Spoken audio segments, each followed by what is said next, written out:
tell me why. Why is it that for you, energy and geopolitics is at the core of so much and not, let's say, what many other people are now talking about, including myself, that technology is maybe at the core of today's geopolitics? This is a really interesting question, and I actually thought about it quite a lot because I was aware that I was saying very little about technology. I mean, I think that because of when I was writing it, so which was largely in the second half of 2019 and the first half of 2020. 20. Essentially, is in terms of the US-China tech war, it was just kind of beginning in the sense of overt moves being made by Trump. So although I've made some changes in relation to the paperback edition around the Biden administration, I've, for various reasons, had to concentrate that on the Ukraine issue rather than on the chip war issue. So first of all, I would just say that I entirely recognize that there is a technology, quite intense geopolitical conflict about technology going on between the US and China in particular, and that has got a history. It's not just like coming out of nowhere. So that there is a geopolitics of technology as well. I would say that I don't think it does as much to explain the disruptions geopolitically of the 21st century thus far than does the energy question, in part because it comes relatively late in the period. I know we're not that far into the 21st century, but in terms of the period in which we're talking about. But stepping back from the micro, if you like, to the big picture, I would say, and I think I would sort of say this is my ground, so to speak, is that energy comes before technology, that energy is the life force of the universe, and that technology is subordinate to it in the sense that technology is ever more innovative applications of using energy for different purposes and in different ways. So in that sense, technology depends upon energy. Now, extracting energy also and using energy also depends on technology. So it does cut both ways too.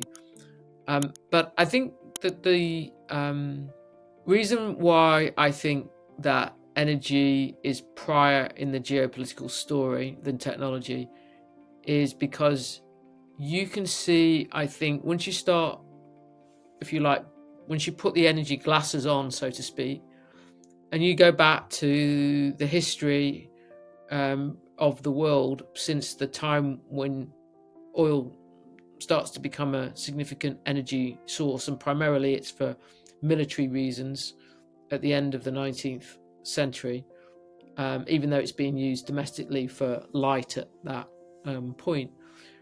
Once you construct it as an oil story, a great deal of number of things become very clear, I think, that are not so if you leave oil out of the picture. So you can see, I think, very clearly why there's an immense change in the balance of power in the world over the course of the 20th century, when coal stops being the energy source or the primary energy source of military power and oil starts to be so. Because the world of coal is a world geopolitically that was dominated by Britain, a country with abundant domestic supply, a history of using it prior to the Industrial Revolution, early movement into steam power in its navy. That's what allows it to open up China in the first Opium War. Move to the beginning of the 20th century, and the two big oil producers in the world are the United States and Russia. And I just don't think it's a coincidence that the United States and Russia, albeit Russia in the form of the Soviet Union, go on then to dominate the 20th century, and that the European powers struggle as much as they do. I don't think it's at all a coincidence that the big internal European loser of that is Germany, with catastrophic consequences by the time that we get to the the Nazis and the attempts at conquest and annihilation of population that Hitler goes in order to try to get Germany like an oil supply. I don't think it's a coincidence at all that the speed with which the Soviet Union comes apart in the latter part of the 80s begins with the oil price crash of like 1986 and all the problems that causes. So I just think a lot of things become very clarifying in terms of the big historical trajectory of the 20th century when you do that. So then if you move on to where we are now, I would say, well, why would that stop, if you see what I mean? I mean, if you start looking in the 21st century, wouldn't we see, if there are significant energy changes, that this has consequences? And clearly there are two things that are really big. The first, and they're related to each other, is the first of all is, I'm just concentrating on oil now because gas is a separate question. First of all is that the stagnation of oil production in the world that takes place in 2005, and that the world is rescued from the consequences of that by the American shale oil boom.